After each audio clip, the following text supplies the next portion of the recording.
이 룻기는 참 흥미진진한 한 편의 소설 같은 내용들이 참 많습니다. 만약에 여러분 기승전결이 있다면 전에 해당합니다. 자, 룻기 2장 제일 말미에서 이제 보리추수가 다 끝났습니다. 이 보리추수를 시작할 때 룻과 나홈이가 베들레헴으로 돌아왔는데 이제 그 돌아온 룻을 하나님께서는 선대하셔서 마침 그 기업물을 짜 보아스의 집에서 이삭을 죽게 하고 그리고 또한 충분하게 이삭을 거두게 하셨습니다. 이렇게 베들레헴으로 돌아온 룻을 하나님께서는 선대하십니다. 자, 이쯤 되니까 룻의 시어머니 나오미가 1절에 얘야 너가 좀 안식할 곳을 차지하지 않아야 되겠느냐라고 묻습니다. 한마디로 너의 안식처를 찾아보아라고 하는 말씀입니다. 여러분, 안식할 곳이라고 하는 것은 우리가 이제 새롭게 집을 장만하고 또한 새로운 곳으로 이사가서 그곳에서 이제 정착한다는 말도 되지만 이제 너의 인생을 책임지고 보호해 줄 신랑을 한번 찾아보라는 것입니다. 이제 너도 누군가의 보호자의 날개 아래에 있어야 되지 않겠느냐. 그래, 신랑을 한번 구해보라는 것입니다. 성도 여러분, 이것이 바로 안식을 찾는다라고 하는 의미입니다. 성도 여러분, 우리가 예수님을 믿는 것은 참 좋은 일이죠. 우리 예수님께서는 우리의 문제를 다 아시고 해결해 주십니다.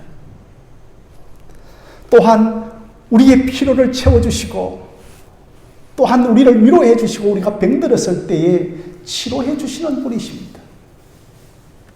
그러나 이것만이 다 좋은 것은 아닙니다. 예수를 믿어 우리가 좋은 것은 예수가 우리의 신랑 되기 때문입니다. 이것이 여러분 인생 최고의 안식입니다. 우리는 예수님께서 내 필요를 채워주는 것에만 관심을 가지니 예수 믿고서도 안식에 이르지를 못합니다. 우리가 기뻐하는 일, 또 복받았다고 하는 모든 일은 예수님이 우리의 신랑이 될 때 다 끝납니다. 우리가 예수님이 신랑 될 때 우리가 참된 안식을 얻습니다. 저와 여러분들이 이 시간 참된 안식을 찾기를 바랍니다. 그것이 여러분 복된 것입니다. 아니, 여러분들은 예수님을 신랑으로 맞이하고 있으니까 자, 여러분, 제가 오늘 여러분들에게 축하드리겠습니다. 참된 안식을 찾은 것을 축하합니다. 그러면서 여러분, 이렇게 참 룻기 3장도 참 흥미진진하게 진행됩니다. 룻에게 시어머니가 너 좀 시집 갔으면 좋겠다 이런 제의를 합니다. 그리고 2절에서는 나오미가 룻에게 내가 너에게 작전을 세웠는데 그 세운 작전을 이제 세밀하게 다 말을 해줍니다. 얘야, 너가 마침 그곳에 가서 이삭을 주운 곳이 너의 친족 보아스다. 그가 오늘 밤에 타작마당에서 보리를 까불 것인데 정말 그 밤에 보리를 까불 때에 이제 그를 만나라고 하는 치밀한 작전을 이야기합니다. 이스라엘에서는 여러분 이 밤에 보리를 까붑니다. 보리를 까분다라고 하는 말 아시죠? 채를 가지고 이렇게 까부는 것을 보리를 까분다고 합니다. 어떤 여름철에 보면 야, 정말 바람 한 점 없다. 어떻게 이렇게 덥기는 바람 한 점 없을까 하는 것처럼 이스라엘의 그 낮에는 바람 한 점 없는 경우가 참 많거든. 그런데 밤이 되어지면 저 지중해에서 이제 바람이 불기 시작합니다. 그때 이제 저녁에 채를 가지고 까부르기를 시작하는 겁니다. 그리고 여러분, 그 다음에 이제 나올 말이 참 중요합니다.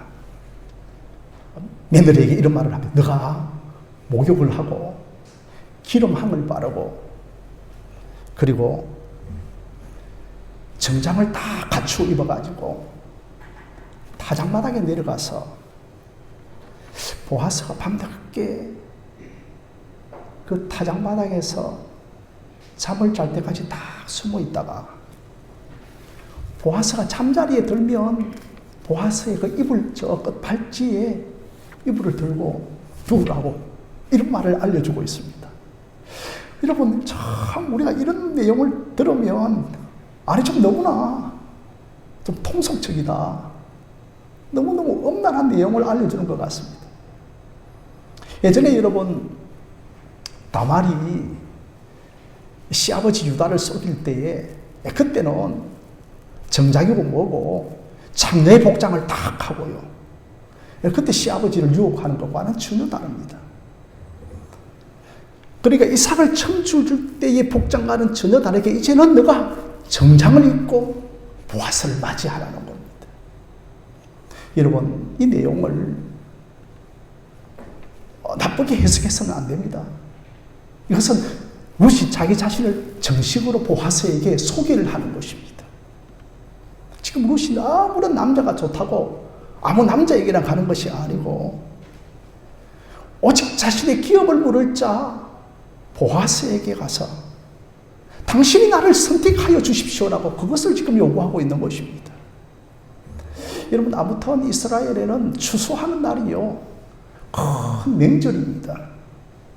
그래서 명절날 이제 추수를 다 하고 먹고 마시기를 다 하면서 이제 이 보아스가 포도주를 거나하게 마시고 기분이 풀어져서 아마 오늘날로 말씀드리면 그 들판에 임시막사 요즘 농막도 있고요. 그래서 농막이 있었겠죠. 거기서 이제 이 보아스가 딱 잠을 청합니다. 왜냐하면 이 베들레헴 성문이 밤에만 닫히기 때문에 이제는 성문이 새벽에 열려야 들어가기 때문에 성문이 열릴 때까지 이제 농막에서 잠을 자는 것입니다. 그래서 이제 나오미는 바로 그때까지 룻느가 보아스를 만날 기회라고 적극적으로 며느리에게 밀어붙이는 겁니다. 어찌하든지 간에 시어머니는 보아스와 룻을 연결시켜 싶어서 막 그렇게 얘가 타는 겁니다. 그런데 시어머니 입장에서는 막 적극적으로 들이민 것입니다. 사랑하는 성도 여러분, 신약에 와서 12회를 혈루증으로 앓던 여인이 있었습니다. 어느 날 자기의 고울에 예수님이 지나가신다는 소식을 들었습니다. 그래, 내가 저 예수의 옷에 내 손을 만지기만 한다 하고 내가 나음을 받을 것이라고 하는 그 적극적인 믿음으로 그 군중을 확 풀어헤치면서 자기 자신이 어떤 병에 걸렸는가를 속이면서 예수의 옷자락을 딱 잡습니다. 그때 예수님 아셨습니다. 자기에게 생명이 나가고 자기에게 능력이 나간 것을 예수님께서는 아시고는 따라 오늘 너희의 믿음이 너를 구원하였도다라고 그렇게 말합니다. 오히려 몰래 자기의 병을 숨기고 저 찾아온 그 행실을 예수님께서는 칭찬을 하고 계십니다. 사랑하는 성도 여러분, 믿음은 예수님을 적극적으로 붙잡는 것입니다. 또 여러분, 중풍병자가 있었습니다. 이 중풍병자 친구들 중에서는 내 친구가 있었는데 아니 예수님이 그곳에 계시다는 소식을 듣고요. 도저히 중풍병자를 예수님께 들이밀 수가 없는 겁니다. 그래서 좋다. 지붕을 딱 뜯어가지고 지붕 위에서 그 중풍병 든 환자를 그렇게 내립니다. 그때 예수님께서 그 친구들의 믿음을 보시고서는 칭찬을 하십니다. 만약에 여러분 오늘 이 시간에 우리가 예배를 드리고 있는데 갑자기 막 지붕에 구멍이 뚫리고 우당탕탕 하면서 환자가 지금 이게 중앙에 내려온다고 생각하면 어떻게 그런 행동들을 하십니까? 좀 겸손하게 들어오십시오. 이렇게 칭찬하고 보다는 질책하는 분도 있을 것입니다. 유대인 사회에서 헬루, 피 흘리는 이 혈루증을 앓고 있는 여인을 접촉하면 부정하다고 했습니다. 그러면 여러분, 자신도 부정하지만 그 신체가 접촉당한 사람도 부정하다고 했습니다. 그러나 이 여인은 남이 막 부정해지는 것, 예수님이 부정해지는 것 관심이 없습니다. 오직 내 병이 고침을 받기 위하여서 예수님께 나아가고 있는 겁니다. 그래서 몰래 예수님 옷을 딱 붙잡습니다. 예수님이 부정해지는 것보다도 내가 정결케 되어지는 것이 더 소중한 것입니다. 예수님 그 믿음을 보시고 따라 너 믿음이 너를 구원하였도다라고 그렇게 칭찬을 하십니다. 그래서 여러분, 그 혈루병의 여인의 부정함을 예수님께서는 다 가져가시고 그 예수님의 십자가 보혈의 의로움을, 거룩함을 그 여인에게 전가시켜 주신 것입니다.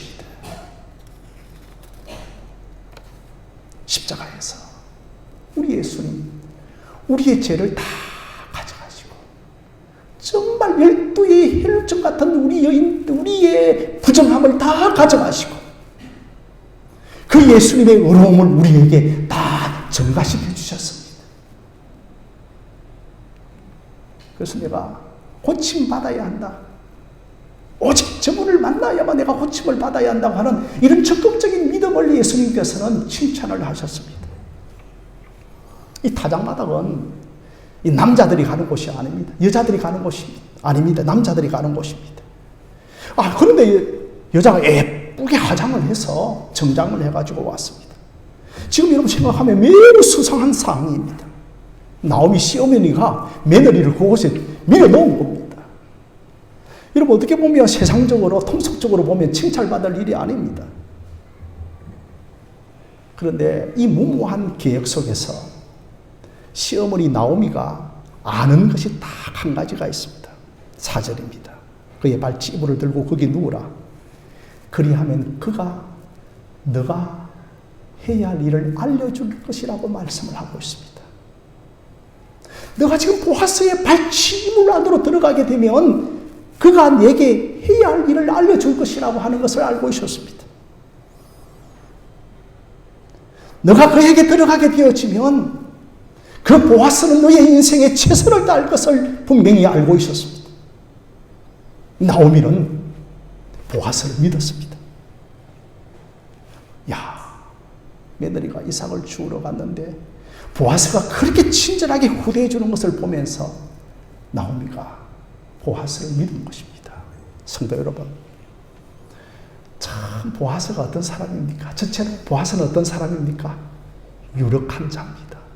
돈도 있고 재물도 있고 능력도 있는 사람입니다. 그리고 또한 여러분, 나오미의 이 보아스가 어떤 사람입니까? 나오미 남편 엘리멜렉의 친족입니다. 그리고 또 보아스가 어떤 사람인가 하면 자기의 며느리 보아스를 참 선대해 주는 것을 알았습니다. 여러분, 이 선대하다라고 하는 단어는 히브리어로 헤세드라고 합니다. 헤세더라고 합니다. 제가 죽전에 어느 곳에 신방을 갔다가 그걸 지나가니까 죽전에 어느 카페의 이름이요, 카페 상호명이 헤세드라고 하는 상호명이 있었어요. 그래서 속으로 제가 이 주인이 예수를 믿는 신자구나. 그러니까 여러분, 헤세드라고 하는 것이 뭐냐 하면 선대, 자비, 긍휼, 인애라고 하는 겁니다. 그리고 여러분, 이 헤세드가 신약에 와서는 아가페가 되어지는 겁니다. 아가페가 되어지는 겁니다. 그래서 이 아가페 헤세드는 자기 자신을 희생하여 아낌없이 주는 사랑을 가리키는 것을 헤세드 아가페라고 합니다. 나오미는 저 보아스 안에 헤세드가 있는 줄 알았습니다. 그래서 나오미는 이 보아스를 신뢰했습니다.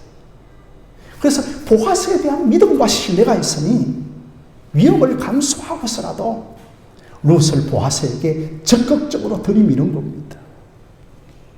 사랑하는 성도 여러분, 우리의 신랑 되시는 예수님도 보아스와 같은 분이십니다. 우리 예수님 유력한 자입니다. 우리 예수님은 우리의 죄값을 다 치르고도 남을 유력한 자입니다. 그리고 또한 우리 예수님은 우리의 친족입니다. 성경에서는 우리 예수님을 가리켜서 우리의 맏형이라고 합니다. 그래서 우리 예수님에게는 또 헤세더 아가페가 있습니다. 예수님은 헤세더 아가페가 충만하신 분이십니다. 여러분, 시어머니가 보아스에게 들어가라고 할 때 며느리 보아스는 루시 어떻게 하면 5절에 예, 제가 다 행하리이다.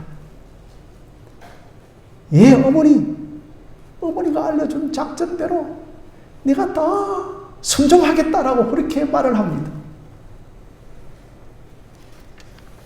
여러분, 여자가 외간 남자의 그 남편의 이불 속으로 참 들어가는 것은 정절과 순결과 품격을 떨어뜨리는 일입니다. 그러나 어머니의 말씀이라면 내가 다 순종하겠습니다. 내가 다 행하겠다라고 말을 합니다. 그러니 여러분, 나오미는 보아스를 신뢰하고 또한 룻은 나오미를 신뢰합니다. 이게 여러분 믿음 생활입니다. 이것이 신앙생활입니다. 신앙생활이란 잘 이해가 되어지지 않더라도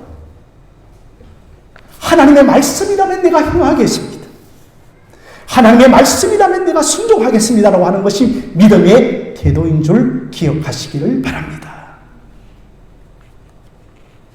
그래서 이제 이 루시오 시어머니가 알려준 죄로 이 보아스의 먼 발치 이불에 싹 들고 들어눕습니다. 보아스가 뭐 하루에 어떤 추수와 또 포도주도 마시고 잔치도 베풀고 하니까 막 깊이 곤이 떨어져 잠을 자다가 갑자기 인기척에 돌이켜서 보니까 한 여인이 발치에 탁 들어 누워 있는 겁니다. 오늘날처럼 뭐 랜턴이 있는 것도 아닙니다. 스마트폰에 뭐 랜턴 기능이 있는 것도 아닙니다. 이 시대가 여러분 어느 시대냐 하면 지금으로부터 3000년 전의 일입니다. 지금 우리가 이 룻기를 읽고 있을 시대가 3000년 전의 이야기입니다. 그러니까 막 칠흑같이 깜깜한 밤입니다. 그럼 한 여자가 발치에 탁 누워있는 겁니다. 가서 보니까 보아스를 발견한 겁니다. 깜짝 놀라가지고 9절에 너가 누구냐? 그렇게 하니까 룻이 대답하되 나는 당신의 여종뿐이오니 롯이오니 당신의 옷자락으로 여종을 덮어주소서. 그리고 당신이 나의 귀여운 물을 짜니이다라고 딱 말을 합니다. 여러분, 이건 무슨 말씀이냐면 룻이 보아스에게 결혼의 프로포즈를 하는 겁니다.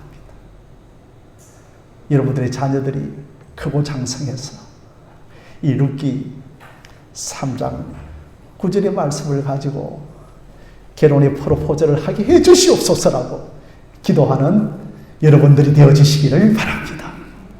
당신의 옷자락으로 내 인생을 덮어주시고 당신은 내 인생에 귀여운 물을 짜니다라고 다 결혼 서약을, 결혼 언약을 해달라고 하는 겁니다. 그러니까 뭐 이 시어머니의 작전대로 다 순종을 하였지만 이 롯이 더 지혜롭고 더 복음적입니다. 단순히 당신의 옷자락으로 나를 덮어주소서라고 그렇게만 말을 하고 있는 것이 아니라 한마디를 더 붙이면서 어떤 말을 하고 있습니까? 당신은 나의 귀여운 물을 짜니다라고 말을 합니다. 사랑하는 성도 여러분, 룻기에서 가장 중요한 핵심 단어가 뭐냐 하면 귀여운 물을 짜입니다. 룻기에서 가장 중요한 단어가 뭐냐 하면 기업 물으는 것입니다. 그러니까 이 기업 물을 자를 제외하고 룻기를 읽으면 아니 룻기도 음란한 소설이 되어지고 통속적인 소설이 되어지는 겁니다. 어떤 분이 목사님이요, 아가스 같은 성경책은 읽지 말라고 했습니다.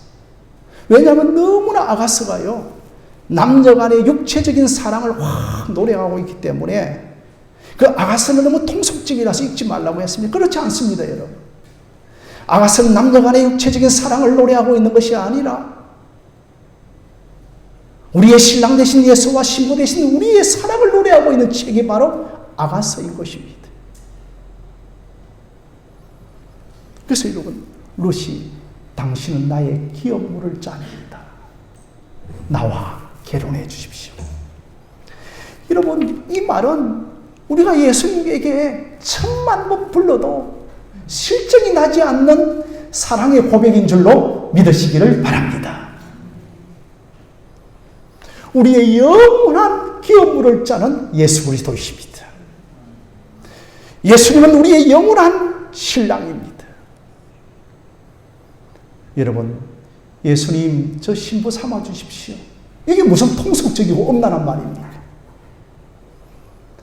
여러분, 예수님 저의 신랑 삼아 주시고 저의 기업을 물러달라고 하는 것은 인생에 죽고 사는 문제요, 목숨이 걸린 문제요, 생명에 관한 문제입니다. 그러니까 여러분, 한 번 더 9절에서 룻이 뭐라고 하는가 하면 당신의 옷자락으로 나를 덮어달라고 합니다. 첫 번째로는 당신이 나의 기업물을 짜니다고 하고, 두 번째로는 당신의 옷자락으로 나를 덮어달라는 것은 뭡니까? 좀 역설적으로 이야기하면 내가 벌거벗은 나입니다. 내가 벌거벗은 몸입니다. 이런 고백이 되니까 당신의 옷으로 내 이 부끄러움과 이 수치를 덮어달라고 하는 것입니다. 얼마나 부끄럽고 수치스럽습니까? 이방 여인이 시어머니 따라서 베들레헴에 왔습니다. 그래서 나는 정말 벌거벗은 몸입니다. 여러분, 우리가 예수 믿고 은혜를 딱 받으면 정말 내가 벌거벗은 몸인 것을 다 깨닫게 됩니다. 그러면서 깊은 수치와 부끄러움이 확 드러나게 되면서 당신의 옷으로 나를 덮어주시고 당신의 그 십자가의 보혈의 의의 옷으로 나를 덮어주지 아니하시면 내 인생의 수치와 부끄러움은 가려지지 않습니다라고 하는 것이 여러분 가장 중요한 기도의 제목이 되어지는 겁니다. 에덴 동산에서 인간이 다 죄를 짓고요, 제일 먼저 무엇을 알았는가 하면 딱 죄 짓고 나서 제일 먼 것은 벌거벗은 것을 알았습니다. 이 벌거벗은 걸 보면서 죄의 수치와 부끄러움을 다 알았던 겁니다. 그래서 어떻게 하면 이 죄의 수치와 부끄러움을 가릴 수 있을까 해서 무엇을 가리는 겁니까? 무화과 나무 잎으로 그의 부끄러움과 수치를 가리는데 결코 명품으로 가려지지 않는다.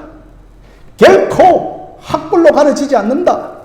결코 교양과 인품으로 우리의 죄의 수치와 부끄러움은 가려지지 않습니다. 겉모양은 가려질지 모르지만, 돈으로 명품으로 가려질지 모르지만 결코 우리의 죄의 수치와 부끄러움은 십자가 보혈의 의의 옷으로만 가려지는 것입니다. 우리가 얼마나 영적으로 엄난하였던지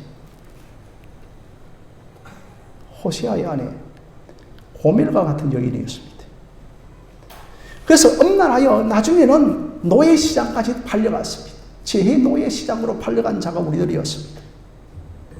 그 죄의 노예시장에서 흥정을 하고 있는 우리의 인생에 예수님이 찾아오셔서 자신의 피값으로 우리를 기업으로 물려주시고 그분이 그 십자가에 흘리신 보혈의 의의 옷으로 우리를 입혀주신 것입니다.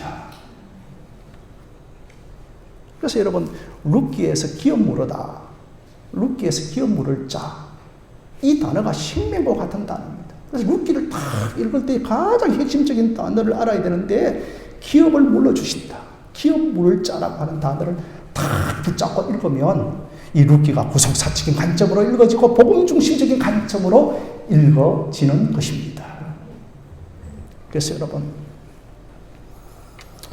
일과 에덴 동산에서 죄를 범하고 타락한 이후에 우리는 모든 기업을 다 잃어버렸습니다. 전체로 하나님의 자녀라고 하는 기업, 영생이라고 하는 기업, 천국이라고 하는 이 기업을 우리가 다 잃어버렸습니다. 그래서 우리는요, 기업 물을 자 예수 그리스도와 함께 체면 차리지 말고 이것저것 가리지 말고 혈루증 앓고 있는 여인이 적극적으로 달려가서 예수여 나의 신랑 되어주시고 나의 기업을 물어달라고 적극적으로 예수께 달려가는 저와 여러분들이 되어주시기를 바랍니다.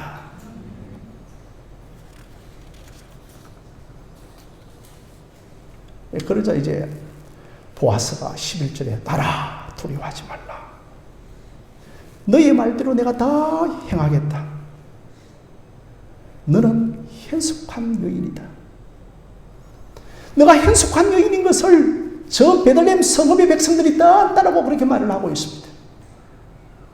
내가 너가 요청한 대로 내가 너의 기업을 물려주고 너의 신랑이 되어주겠다.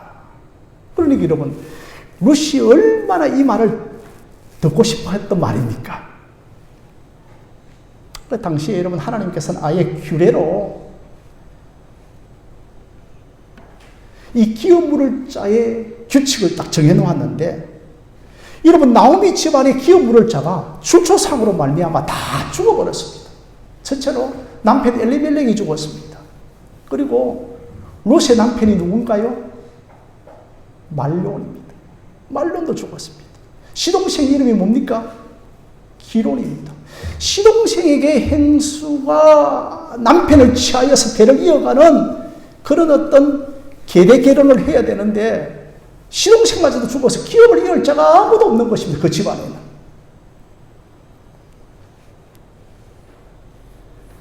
아무리 하나님께서 규례로 기업 물을 자를 만들어 놓았다 하더라도 그 기업 물을 자 대상이 본인이 동의하지 않으면 또 안 되는 겁니다.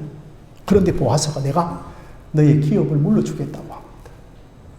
정말 여러분 눈물이 날 지경이 아닙니까? 그죠? 보아스는 이런 생각도 했을 겁니다. 무슨 이런 생각도 했을 것입니다. 그 자리에서 막 확 끌어안고 확 포옹을 하면서 딸이라고 하는 것은 자기 딸이라고 하는 것이 아니라 좀 나이 차이가 있던 것 같습니다. 보아스는 좀 나이가 들었고 이제 뭐 16, 7세의 딸이죠. 그래서 내가 너를 원하는 대로 해결해 줄게. 아니 그렇게 생각을 했는데 아니 이 룻에게 또 한 번의 위기가 찾아옵니다. 아니 뭐 소설에 그렇지 않습니까? 소설 읽으면서 뭐 드라마를 보면 애간장은 찰 때가 있지 않습니까? 그죠? 12절에 참으로 내가 너의 기업을 물을 자이나 기업 물을 자로서 나보다 더 가까운 친족 한 사람이 있다라고 보아스가 알려줍니다. 그러니까 여러분 촌수로 한번 이야기해 보면 한 보아스가 집안의 9촌 정도라고 생각하면 그러니까 보아스보다도 더 가까운 6촌, 7촌, 8촌에 가까운 친족 한 사람이 그 나오미 집안에 있다는 겁니다.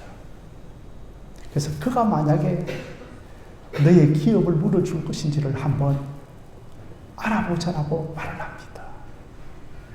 그래야만 여러분, 야, 저 보아스 돈 있다고 젊은 여자를, 육체적으로 젊은 여자를 취하였구나. 후일에 시비거리가 있을 것입니다.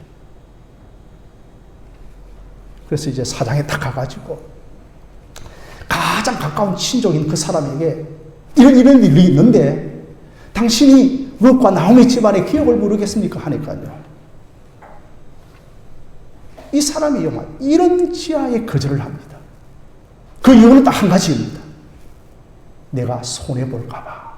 왜? 자신의 돈을 지불해가지고 그 잃어버린 룻 집안의 기업을 다시 사야 되니까 가장 첫 번째 이유가 뭐냐 하면 내가 손해볼까 봐서 나는 동의하지 못하겠다는 겁니다. 참 예전에 여러분 우리가 TV가 탁 나올 때 어느 전자회사의 선전 문구 중에 하나가 이런 문구가 있었습니다.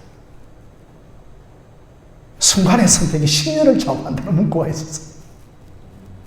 여러분 이거는 순간의 선택이 10년을 좌우하는 것이 아니고 한 번의 잘못된 선택이 영혼을 좌우하는 겁니다. 지금 만약에 이 가장 가까운 친족이 롯의 기업을 물려주었다면 어떻게 되어집니까? 바로 다윗의 조상이 되어지고 그리고 또한 예수 그리스도의 족보에 당당하게 편입이 되어지는 겁니다.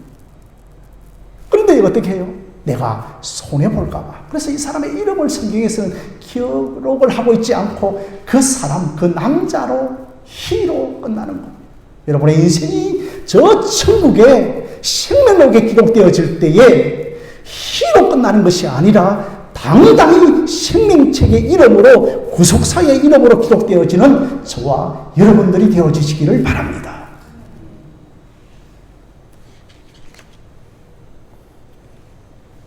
우리는 그 사람 이름이 누군지도 모릅니다. 뭐 이름을 알 필요도 없는 겁니다. 결국은 여러분 사장에 가서는 롯이 이제 그 보아스가 롯을 책임져 줍니다. 결혼을 하고요. 이제 아기를 낳고. 결국은 어떻게 되어집니까? 이 롯과 보아스가 다윗의 어느 할아버지가 되나요? 정조 할아버지, 정조부가 되어지는 겁니다. 그래서 여러분, 이 기업 모르는 것, 기업 모르는 자를 가리켜 히브리어로 뭐라고 하는가 하면 고멜이는 아니고, 고멜 아니고 고엘이라고 합니다. 고엘. 내가 고엘이 되겠다.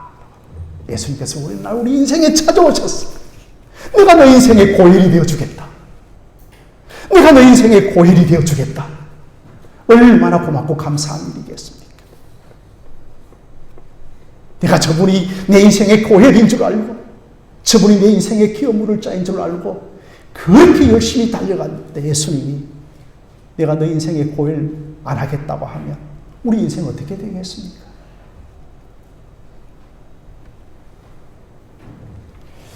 이 보아스가 돈도 있고 능력도 있고 또 롯을 진심으로 사랑합니다. 그래서 우리 다 마음에 드는데 따라 그렇게 하면서 결혼을 바로 그 자리에서 하면 되는데 지금 당장 롯과 결혼하는 것을 하나님 보시기에는 완전하지가 않습니다. 사랑하는 성도 여러분, 우리가 완전하고 완벽하지 않지만 그럼에도 불구하고 하나님은 하나님의 사람들은 완벽해야 된다. 그것을 우리에게 요구하십니다. 만약에 아직은 롯의 가장 가까운 친족 물을 자가 있는데 저 롯이 돈 많은 보아스를 선택했다 하면 후일에 좋지 않은 평판이 있었을 것입니다. 그래서 하나님은 롯에게 완전하게 보아스를 맺어주기 위하여서 첫 번째 친족인 사람에게 너가 기업을 물으겠나라고 동의를 구하는 것입니다. 사랑하는 성도 여러분, 하나님은 오늘도 우리가 거룩하고 완전한 삶을 살도록 최선을 다하여 일하고 계시는 하나님이신 줄 믿으시기를 바랍니다. 나는 당장 응답해 주셨으면 좋겠는데 얘가 너 인생이 필요한 것을 줄 때까지, 너 인생이 갖춰질 때까지 잠잠히 기다리라, 가만히 있으라고 하십니다. 그리고 나서 여러분, 보아스가요 이제 밤이 확 지나도록 외간 남자들이 건드리지 못하도록 탁 지켜주고, 이제 뭐 그러나 사람들이 알아보지 못하게 되니까 여명이 확 트기 전까지 딱 지켜줬다가 이제 돌아가라, 어머니 집으로 가라, 이제 베들레헴에 성문이 열릴 때라 하면서 그냥 빈손으로 또 돌려보내지 않고 또 곡식을 찧어서 시어머니에게 갖다 주어라고 그렇게 보아스가 뭐 행동을 합니다. 드디어 이제 베들레헴 성문이 확 열리고 롯이 나오미 시어머니에게 가서 간밤에 일어났던 그 자초지정의 일을 다 이야기합니다. 그 이야기를 다 듣고 시어머니 나오미가 16절에 내 딸아, 이 사건이 어떻게 되어질지까지 앉아있어라. 그 사람 보아스가 오늘 이 일을 성취하기까지는 쉬지 아니하리라고 말씀을 하고 있습니다. 제일 먼저 며느리에게 어떻게 부르는가 하면 내 딸아라고 부릅니다. 이 말은 뭐냐? 원어에는 무슨 뜻이냐면 너가 누구냐? 너가 어떤 존재인가? 제가 여러분에게 질문합니다. 내 딸아, 너가 지금 어떤 존재냐? 너는 누구나라고 지금 하나님께서 물어보고 있는 겁니다. 예, 저는 하나님의 딸입니다. 저는 하나님의 아들입니다. 저는 하나님의 사랑받는 자녀입니다. 사랑하는 성도 여러분, 존재를 알면 회의가 따라올 줄로 믿습니다. 자녀가 되면 자녀다움이 따라오는 겁니다. 내 딸아, 너가 어떤 존재이냐? 왜 불안해하는가? 너는 하나님의 딸이 아니냐? 너는 하나님의 아들이 아니냐? 보아서가 어떻게 할 것인 줄 알고 믿고 잠잠히 기다리라고 하는 것입니다. 사랑하는 우리 남녀 성도 여러분, 여러분들이 누구십니까? 하나님의 아들입니다. 하나님의 딸입니다. 여러분 한번 여성은 하나님의 딸입니다. 남성은 하나님의 아들이라고 한번 외쳐볼까요? 시작! 하나님의 아들입니다. 하나님의 딸입니다. 이거 분명히 알아야 돼요. 너가 누구냐? 예, 저는 하나님의 아들이요 딸입니다. 그러면서 이제 사건이 어떻게 진행되어질까지 뭐라고요? 앉아있으라. 앉아있으라. 이게 여러분 밑줄을 쫙 그으십시오. 앉아있으라. 이게 안식입니다. 그분을 믿고 신뢰하며 앉아있는 것이 안식이라는 겁니다. 불안해하고 동요하고 분주히 움직이는 것이 안식이 아니라 주님께서 내 인생을 알아서 하실 것이야. 나 누구냐? 하나님의 딸이고 아들이다. 앉아있는 겁니다. 잠잠히 그분이 어떻게 할 것을 믿고 기다리라는 겁니다.